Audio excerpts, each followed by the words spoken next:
Jorge Fernández Díaz es escritor y periodista, columnista del diario La Nación. Publicó, entre otros libros, El dilema de los próceres, Mamá, Fernández, Corazones desatados, La segunda vida de las flores, La logia de Cádiz, La hermandad del honor, Alguien quiere ver muerto a Emilio Malbrán y Las mujeres más solas del mundo. Ocupa el sillón Juan Bautista Alberdi en la Academia Argentina de Letras y hoy, en el ciclo Verano Planeta 2021, estamos presentando su último libro, La traición. Jorge, bienvenido. Muchas gracias, Nino. Por estar Un placer estar con vos. nuevamente en el ciclo, en este curioso modo de llegar a la gente, ¿no? Nos seguimos acercando los lectores a los autores, que era Sí. el origen del propósito, ¿no? Exactamente. Esta sí. vez virtualmente, Un pero ciclo muy querido por mí y siempre tengo la oportunidad de encontrarme con vos a conversar sobre libros y eso es muy interesante. muy realmente. generoso. ¿Cómo has vivido o cómo estás viviendo toda esta situación de la pandemia? ¿Cómo te ha condicionado en tu trabajo, en tu vida social? Mirá, mi mujer tuvo una neumonía que no fue COVID, pero la dejó un poco vulnerable. Estamos hablando de Verónica Chiaravalli, una colega a la que le mandamos un saludo desde acá. Sí, una editora además y periodista, y bueno, eso nos volvió un poco más vulnerables, de manera que no corrimos ningún riesgo, nos metimos en casa. Yo transmití todas las noches por Radio Mitre en mi programa desde mi casa, desde mi biblioteca, escribí mis artículos desde mi ¿Cómo se biblioteca. transmite desde tu casa? Y bueno, se aprende a transmitir de otro modo, ¿no? Sin la gestualidad de la radio, pero con algunos trucos que, bueno, costaron aprender, pero después realmente creo que esas cosas vinieron para quedarse, esas tecnologías. ¿Sí? ¿Vos crees Verdaderamente. que será un principio de una revolución en la Sí, va a ser una comunicación? revolución sin duda, sin duda. Y después escribir desde mi biblioteca tuvo sus cosas buenas, digamos, ¿no? Sus cosas interesantes. Yo cada vez mis artículos los escribo más desde mi biblioteca, leyendo libros, estudiando historia, política, etcétera. Y bueno, lo que sucedió particularmente fue que yo tenía terminado un ensayo de 1000 páginas, este, mm, para Planeta, que un poco fundían mis artículos más imperecederos con un diario personal, con una crónica política de lo que me había ocurrido a mí desde los 18 años hasta aquí. Bueno, un libro tremendo que me costó muchísimo. Cuando lo teníamos listo, cae la cuarentena. Y entonces me dice Nacho Iraola, el director editorial de Planeta, mira, no hay mercado para esto, no saquemos esto ahora, son 1000 páginas, ¿por qué no escribís una novela? Aprovechar la cuarentena y escribís una novela. Bueno, eh, eso fue un gran reto para mí, porque escribir una novela de Remil, es la tercera Claro, novela de después Remil, del Puñal y la herida. Puñal y la herida, Que seguimos guiándonos de la mano de ese infame de Remil. del Eso. infame espía, un espía, son novelas de espionaje político y bueno, ¿sabés lo que fue escribirlo dentro de casa, con ayuda? Por supuesto tuve ayuda, tuve gente digamos, gente especializada en intelectuales de la inteligencia, del mundo de la defensa, historiadores. Sí, porque es un mundo muy opaco, muy de Yo, subterráneo. Paco, yo en general no me doy con agentes ni como periodista, ni como novelista me doy con agentes de la AFI, ni cosas por el de la CIDE, ni nada, porque me parece un poco intoxicante. Tal vez No, ellos contigo sí. no, yo no, si son fans de Remil, muchos de ellos, pero no son, ni no, yo no estoy cuestionando a periodistas de investigación que si lo hacen y lo tienen que seguir haciendo, acá y en Claro, todo el mundo, por claro, supuesto, claro, ¿no? claro. Pero yo me mantengo un poco con el nivel de los intelectuales, los que enseñan en la escuela de inteligencia, los que enseñan en la escuela de defensa, los que enseñan, que esos son intelectuales que hablan conmigo mucho, o detectives o espías del mundo de la inteligencia criminal, que tienen muchas ideas. Pero en este caso, además, tuve al teléfono tenía que pedir ayuda. Por ejemplo, todas las partes médicas de la novela, yo le pedí ayuda a López Rossetti. Lo llamaba al doctor A López Daniel, Rossetti sí. a cualquier hora y le decía, che, necesito que balen a un tipo de determinada manera, que luego le pase esto, que luego lo internen. Y él iba y me hacía una especie de historia clínica al revés. Claro. ¿Viste? Cada vez que yo llamaba decía, este loco, ¿qué quiere? Decía López Rossetti, ¿no? Por ejemplo, una cosa sobre veneno, no quiero espolear la Sí. novela, ¿no? Bueno, pero pará que tengo que estudiar un poco toxicología, bueno, todo fue. Pero hubo Alconadamón, bueno, las denuncias, cómo debían ser, eh, o tantos otros que me estoy olvidando en este momento, una lista de amigos que me permitieron desde mi casa saldar algunas deudas o dudas que yo tenía con asuntos en una trama compleja que no se me había ocurrido durante esta cuarentena, que ya venía de antes, que se me ocurrió en París, pero que bueno, tuve que escribirla encerrado, digamos, ¿no? En Eh, 7 meses. Te quiero preguntar algo que una vez le escuché a Manucho Mujica Lainez, diciendo que él era tributario de su condición de periodista, el escritor que había sido, que él no hubiera podido ser escritor si no hubiera sido antes periodista. Yo en ese momento me sorprendí, porque yo pienso que, bueno, es un escalón así, Sí. mucho más importante, la literatura. ¿Qué sentís vos? ¿Sos tributario? ¿Le debes algo a tu condición de periodista, el escritor que sos hoy? Yo era escritor, digamos, desde antes de ser periodista, y de hecho entré al periodismo como si fuera a una bohemia, ¿no? A una especie de bohemia literaria donde se hablaban, ¿no? Esas viejas redacciones que vos también conociste y que fueron toda una escuela Una en escuela. sí misma, ¿no? Y siempre quise que las dos cosas se casaran, que el periodismo y la literatura de ficción estuvieran juntas en la medida de lo posible. Eso no fue tan sencillo como yo creía. Pero tengo que decir que cuando salía a la cancha de verdad, que por ejemplo, cuando estaba en La Razón, yo tenía 24 años, La Razón de Timerman, Lainho y Timerman, ¿no? Ese momento tan particular donde Félix terminaba uno y Laínez. empezaba otro, Félix Lainho y Jacobo Una Timerman. generación de periodistas que... Imagínate lo que era eso, Increíble. increíble. Y yo escribía, era redactor de sucesos, dirían en España, o sea, de policiales, y yo quería ir por delante de la policía, como, ¿no? E investigar y qué sé yo. Y bueno, ahí empezaron una primera experiencia que es que nosotros sabíamos, Nino, muchas cosas de la mafia del fútbol, de la mafia, de la industria de los secuestros extorsivos, que en ese momento estaba en auge, y de Sí, otros muchos temas, que no se sabía pueden publicar. que no se podían publicar. Se Entonces, supone, dicen, ¿no? Que el periodista publica el 20% de lo que por sabe. eso. Entonces, a mí siempre la ficción me dije, bueno, ¿por qué no contar lo que sabemos? Pues no podemos probar. Bueno, pero lo puedo contar como novela. Me permitieron contarlo por entregas, hice era unos folletines en la vieja La Razón La razón. vespertina, Claro, vespertina, vespertina, sí. claro, la que llegaba a todos los cafés populares de Buenos Aires.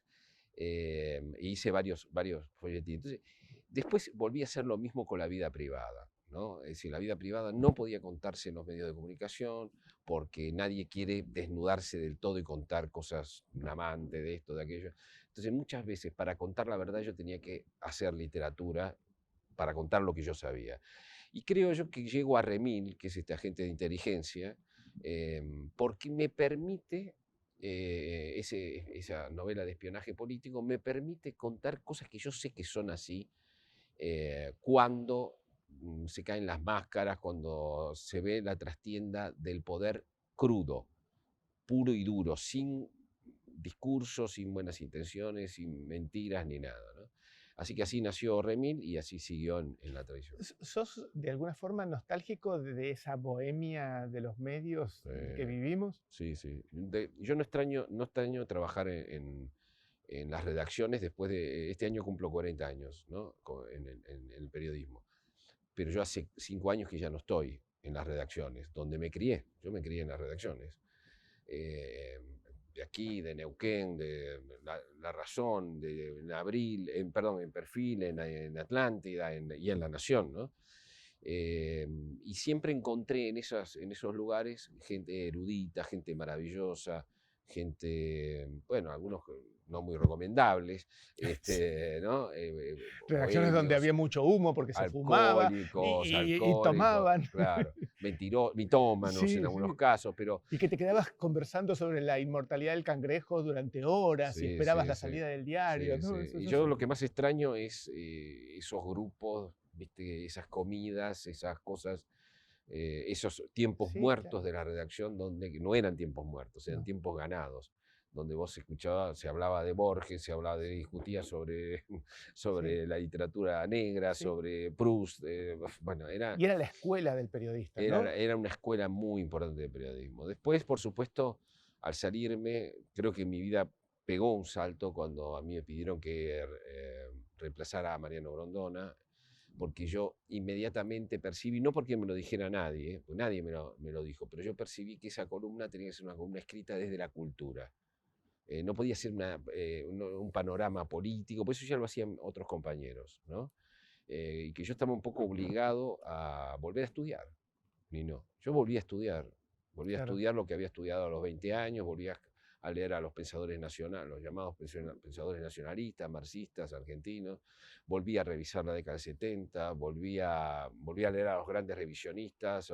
Yo tuve que volver a estudiar mucho. En estos últimos 8 años estudié y no voy a cejar de estudiar nunca.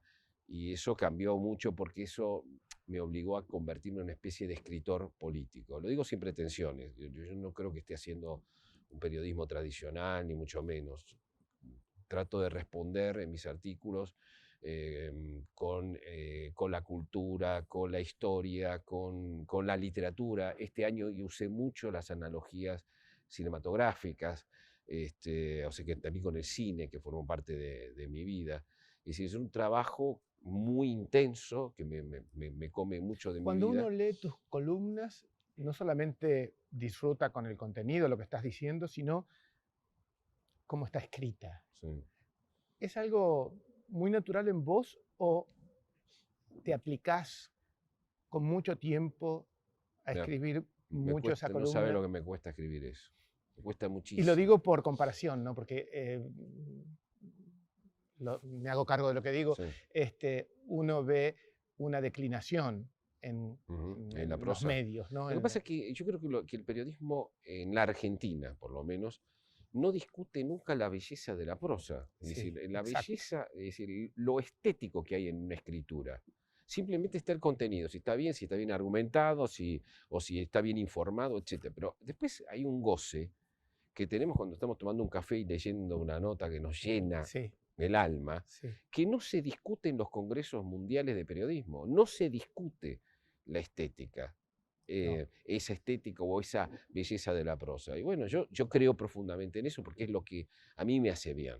Yo leo por arriba la información, tomo nota, me estoy obligado a eso por mi oficio, si no, no ¿Cuánto estuviera. tiempo te tomás para escribir una de esas columnas que uno lee en el diario? Yo voy tomando notas continuamente, a veces estoy leyendo un libro en paralelo que lo voy a Sí, usar, sí, y a veces tengo una idea y busco una analogía para tratar de explicarla, de que va desde la guerra de los mundos de Wells hasta, no sé, puede ser la invención de Morel, como hice sí. hace 2 domingos. Es decir, trato de buscar una analogía literaria que le dé una dimensión a lo que estoy diciendo, equivocado o no, que vos lo puedas leer como una respuesta desde la historia, desde la literatura, a las argumentaciones del presente. Y eso lleva mucho, y después escribirlo y que sea fluido, ¿no? Que sea fluido, que no tenga ripios.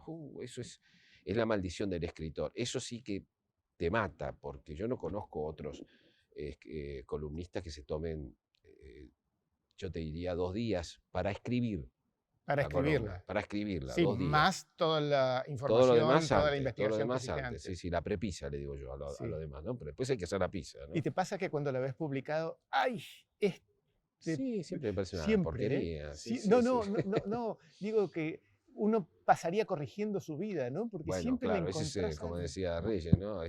Claro, uno publica para no tener que seguir Para corrigiendo. seguir corrigiendo. Claro, claro. ¿Qué le decimos a un lector que va a enfrentar la traición en cuanto al género? Son thrillers, lo Sí. sabemos, pero tiene mucho de Mira, ensayo periodístico. ¿Qué es esto? Nino, yo creo que se esperaba de mí, y eso yo lo veo mucho en muchos lectores sofisticados de la política,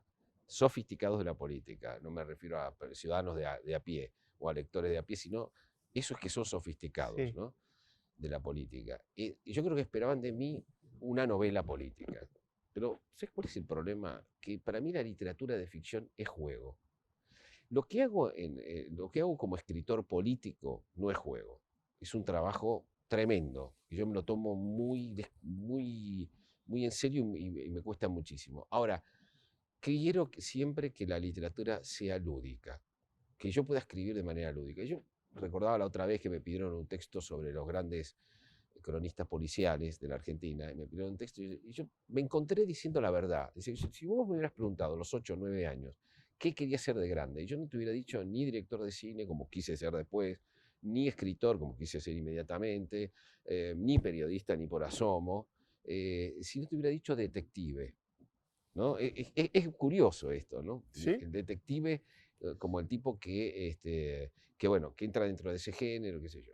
Yo creo que esa vocación, siempre creo que los periodistas tenemos 2 o 3 vocaciones escondidas, ¿no? Que hay que ir a psicoanálisis para sacarlas, ¿no? Para sacarlas. Y yo creo que esa vocación sigue en mí, ¿no?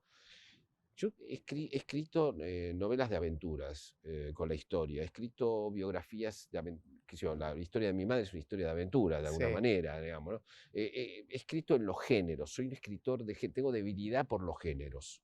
Me gustan los géneros populares, me gusta el romance, por supuesto, a la manera un poco retorcida en que yo la escribo, digo, ¿no? Pero me gustan los géneros.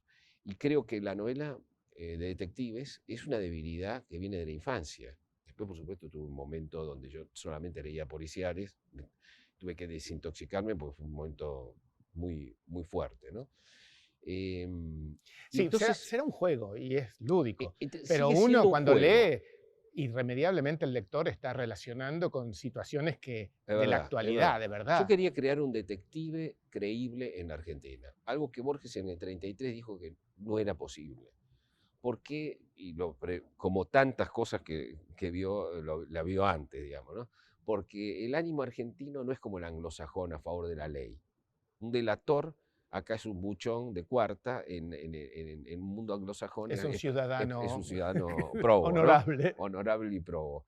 Y la policía es vista como una mafia, decía Borges. Después, efectivamente, la policía, en cierta medida, no quiero decir toda la policía, pero una parte de la policía se Sí. convirtió en lo que Borges creía que era efectivamente una mafia. Es decir, el detective, el comisario ese que nosotros vemos en Marcari, que vemos en Camilleri, que vemos ese hombre bueno, abnegado, sufrido, en Wallander, Sí, claro. Wallander de Mankell, eh, no tiene verosimilitud. Hay muchos críticos que han escrito sobre este asunto. Gamerro, que es para mí el mejor de todos, ha hecho un decálogo de por qué no funcionaba un mito argentino, un detective argentino, digamos, ¿no? Entonces, en una búsqueda del detective argentino, después de haber fallado varias veces, yo encuentro un espía que es un espía, un detective, que es en realidad un criminal de Estado. Y yo digo, yo creo que un criminal de Estado me lo vas a creer, ¿no? Si sos un lector. Es decir, un espía que por supuesto en la Argentina significa espiar la política y hacer chanchullos en la política. Y por lo tanto que sea infame en el sentido de que hace lo que tiene que hacer de una manera poco recomendable, aunque yo me tomaría una cerveza con Remil, Así. por supuesto, ¿no? Yo me tomaría mucha cerveza con Remil.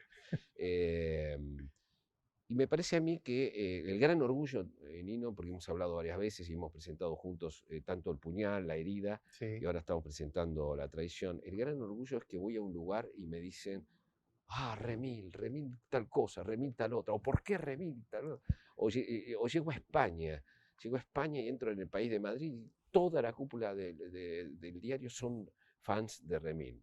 Eh, o sea, se convierte, ¿Qué te produce eso es cuando vos has escrito impresionante. eso y resulta que intervenís Me en el siento el pibe espíritu de de la 8 gente? años, el pibe de Claro, 8 años que quería eso ser un debe ser detective. increíble. Por lo tanto, a ver, esta no es una novela, por eso te digo que muchos dicen, no, esta es una novela política de Fernández Díaz.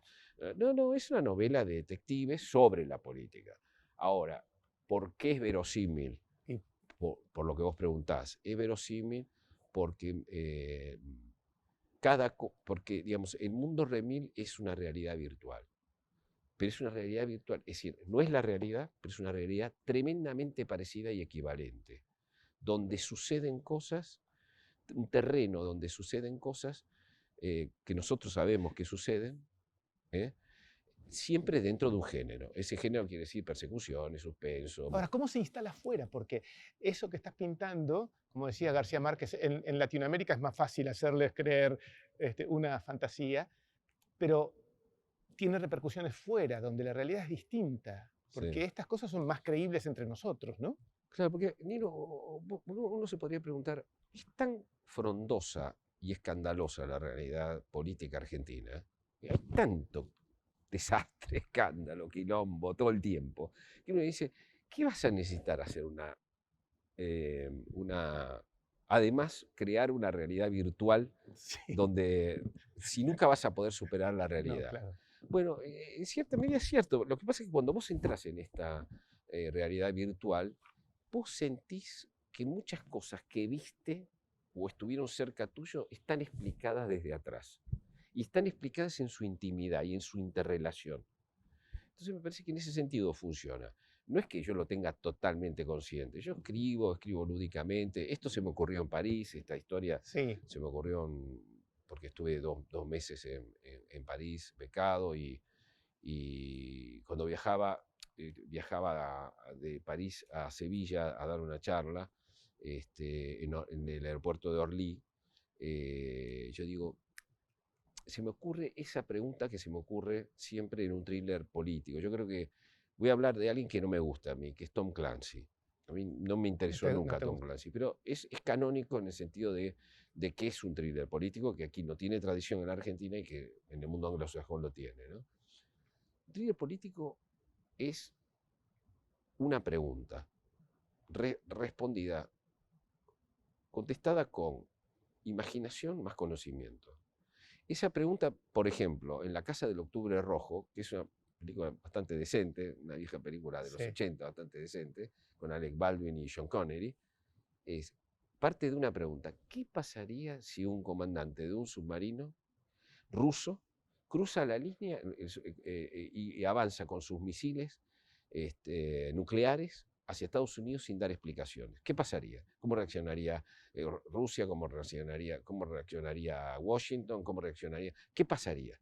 Bueno, ¿Y cuál fue tu pregunta en Orly? la pregunta de Norlí fue, ¿qué pasaría si un referente social que visita habitualmente al Papa y que es un ex guerrillero se cree la mentira de que hay un Estado, de nuevo hay un Estado prerevolucionario en la Argentina, que hay una dictadura militar, la herencia de la dictadura militar en el poder, y que llegó la hora de los pueblos y que finalmente la iglesia de los pobres va a acompañar y quiere hacer un acto insurreccional, un acto publicitario al estilo que hizo en la tablada Oriana Merlo.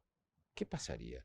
Y la respuesta, dije, bueno, Pero vos no estabas en Orly, vos estabas en tu cabeza, sí, porque sí, sí, sí. ¿qué fue lo que pasó ahí? Nada, nada, nada. Estábamos sentados esperando, estaba lleno de gente para viajar.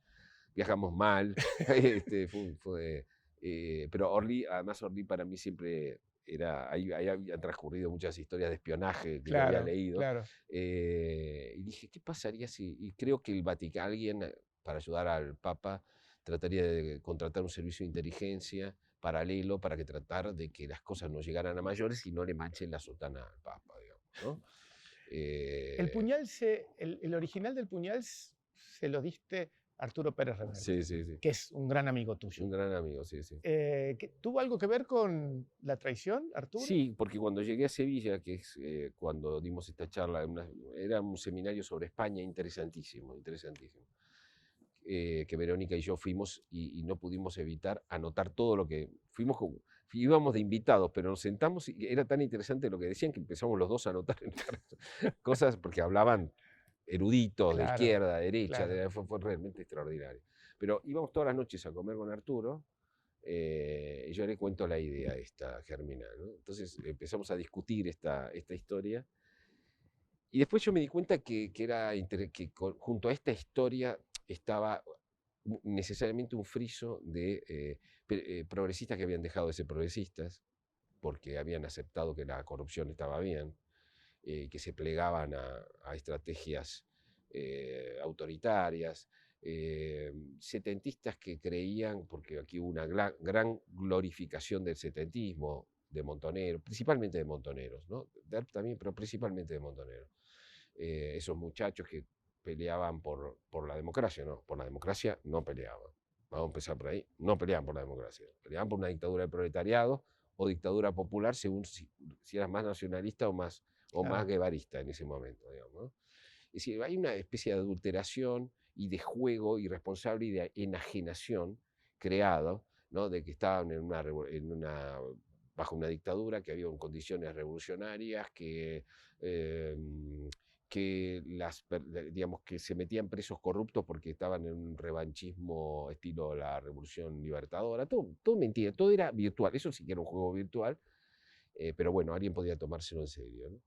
Así que decidí ampliar el asunto, y armar un friso con todo ese mundo, los 70, las falsedades, y meterlo, por supuesto, no es de buenos y malos, siempre es de malos y peores, y meter una guerra de servicios, es decir, bueno, lo que es la tradición, ¿no?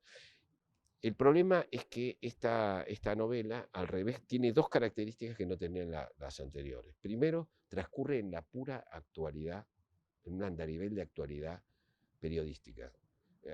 Arturo me llamó alguna vez mientras yo lo estaba escribiendo y le digo, mira, esto es así lo que estoy haciendo. Es como si vos escribís una novela donde un miembro de Podemos está manejando los servicios de inteligencia y decide pinchar los teléfonos al país de Madrid.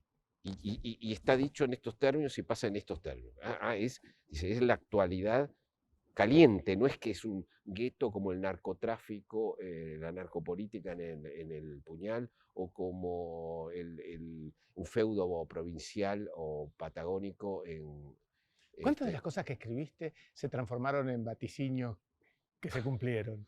No sé, viste que muchas veces uno al imaginar con conocimiento, a veces convierte cosas o ve cosas que luego pasan. Ve sin querer, porque son Sí, cosas claro. de la ficción.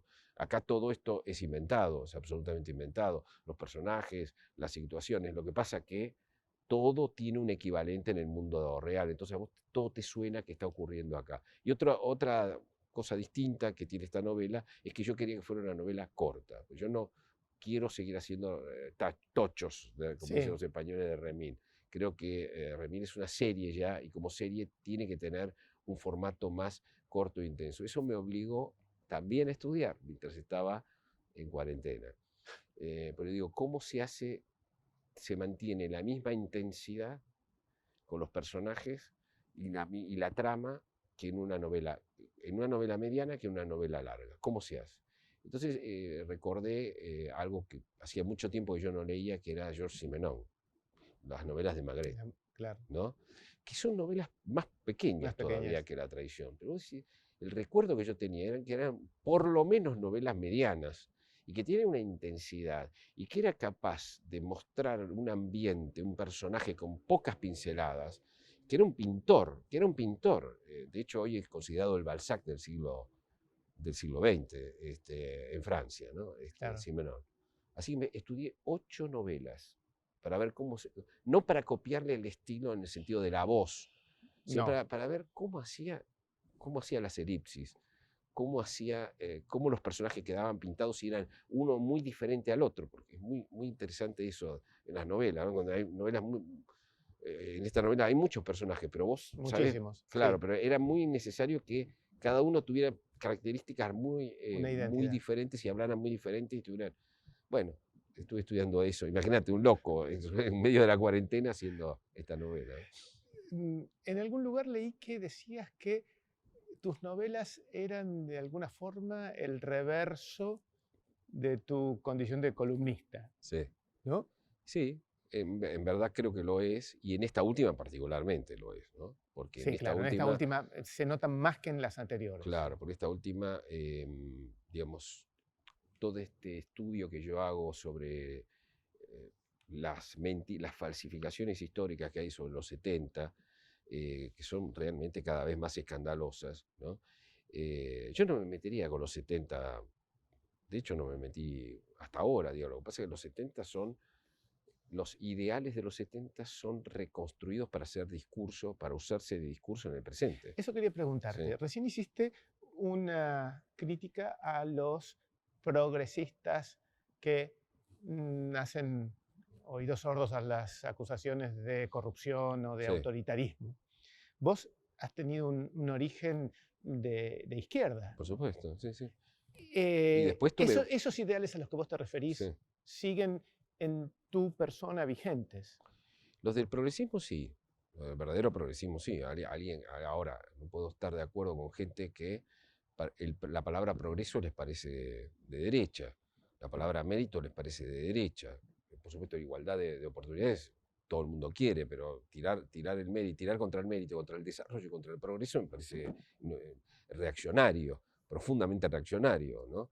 Y yo creo que nosotros en la Argentina tenemos algo peor que la histórica derecha conservadora, liberal, que es la nueva derecha feudal, ¿no? La nueva vieja derecha feudal. No hay nada más a la derecha que Gildo Infran. No hay nada más a la derecha que Gildo Infran. Nada, nada. Gobernador de Formosa. Claro, que es presentado como algo modélico verdaderamente. Pero los 70, fíjate, a mí me interesaba muy particularmente estudiarlos porque, volviendo a lo que vos me preguntás, Sí. yo he sido compañero de muchos progresistas, compañero, amigo, que denunciábamos la corrupción menemista, por ejemplo, ¿no? Y ellos hoy, cuando hablas con ellos, te dicen, el tema de la corrupción es un asunto de señoras gordas de Recoleta. No, pero pará, hace 10 años, 15 años no era esto para nosotros. Y yo me mantuve en el mismo lugar. Yo estoy en el mismo lugar que siempre, ¿eh? Yo no me moví, te moviste vos. Bueno, la corrupción es para hacer política. Robo para la corona, robo para el proyecto, robo para la revolución. Si hay una metamorfosis ahí muy grande, muy grande. Es decir, si vos creés que Moyano es un representante de los obreros argentinos, no sé qué, y justificás lo que es Moyano, que es un multimillonario, que le reza a Jofa todas las noches. Sí, Bueno, en la Argentina se naturaliza y cuidado, nadie ¿no? duda de que, Sí. no digo todos, pero muchos jefes sindicales son gente multimillonaria. No ocurre eso en todo el mundo. Y no, no. Cuando vas a otros lados y le contás esto, le dicen, vos sos haces realismo mágico, como García Márquez.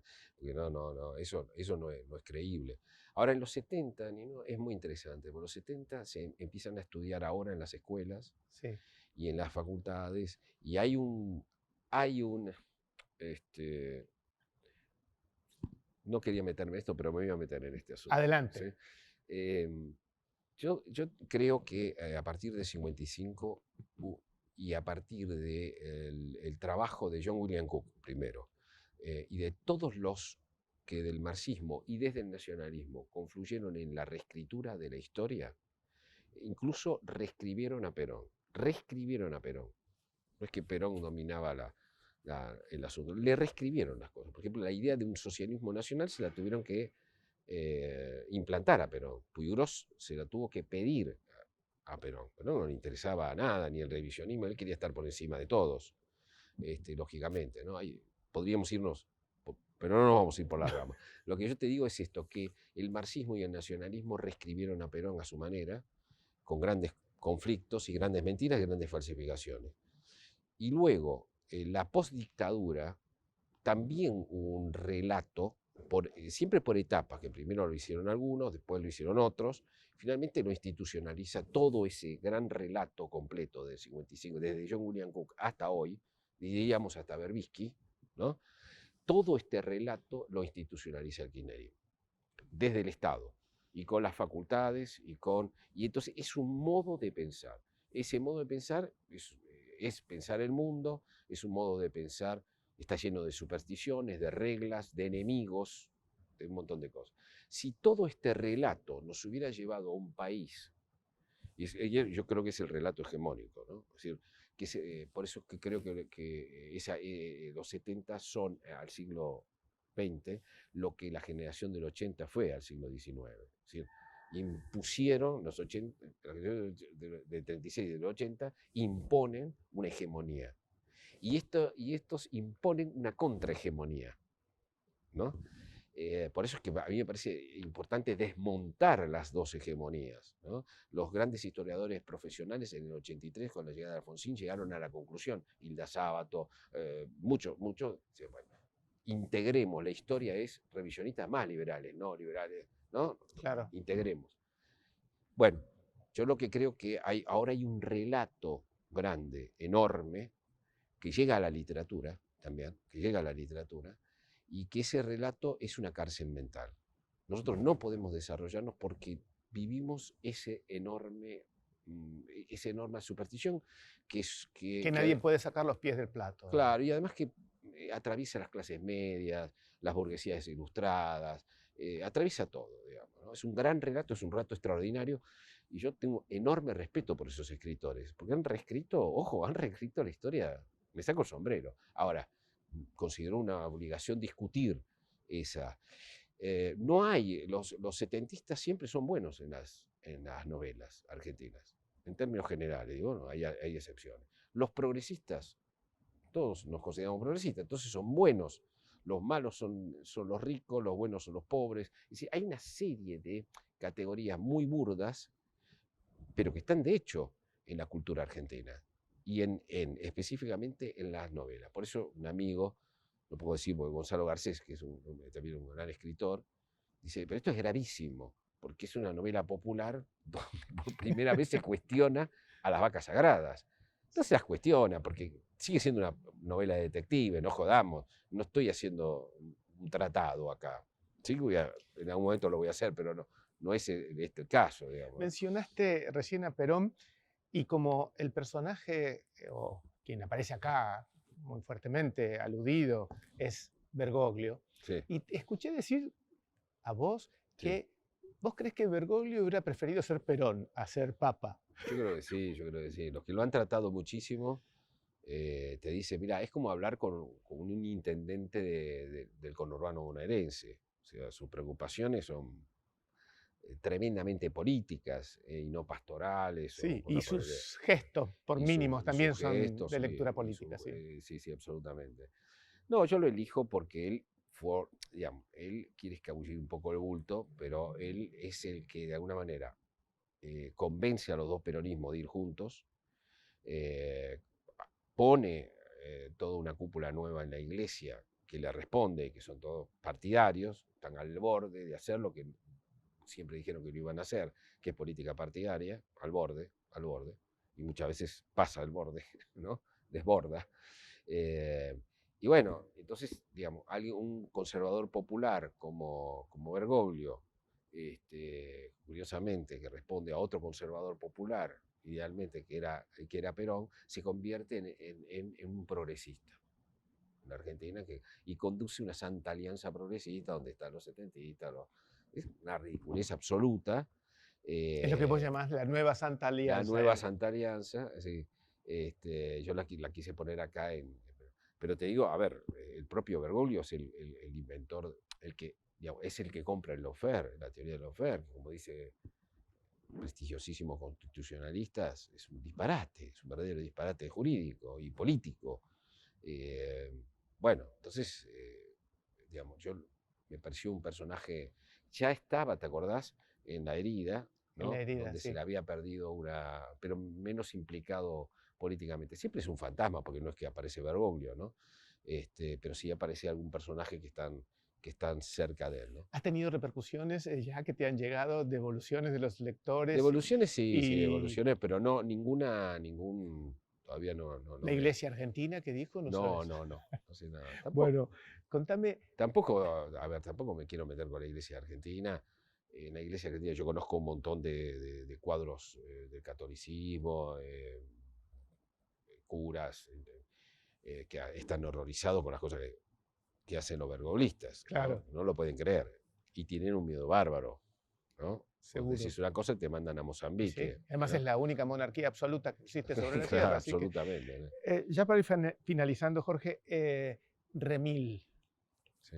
¿va a sobrevivir a la traición? Y viste que yo nunca sé cuando termino una novela si va a seguir o no. No le puedes decir eso a la gente Sí, que sigue a Remil, sí, yo que lo sí, sigue más que a Fernández Díaz. sí, a veces creo que sí, pero mira, yo creo que Remil es de lo más natural que me sale a mí, es decir, esto de unir juego con tratar de contarlo y poner foco donde no se ven las cosas, Entonces digamos, ¿no? apostamos a que va a seguir, si es lo Yo que te pienso divierte. que va a seguir, siempre está la idea, no puedo decir nada, pero siempre hay una idea de hacer una serie, pero bueno, y eso seguramente va a hacer que Remil vaya por su anterior, pues yo no voy a participar de nada, en nada de eso, Pero bueno, Pero después, ojo, que después tenés que juzgarla y no te va a gustar. si no me gusta no voy a decir nada. Bueno, Jorge, muchas gracias. Gracias a vos. En Lino, serio, muchas siempre un gracias a vos. placer Como tener siempre, estas charlas contigo. como siempre, gracias. Gracias. Bueno. Y nosotros volvemos a vernos en la próxima entrega del ciclo Verano Planeta 2021. Gracias. ¿Estás jóvenes? ¿Salió? Muy bien. Salió. Bueno, buenísimo.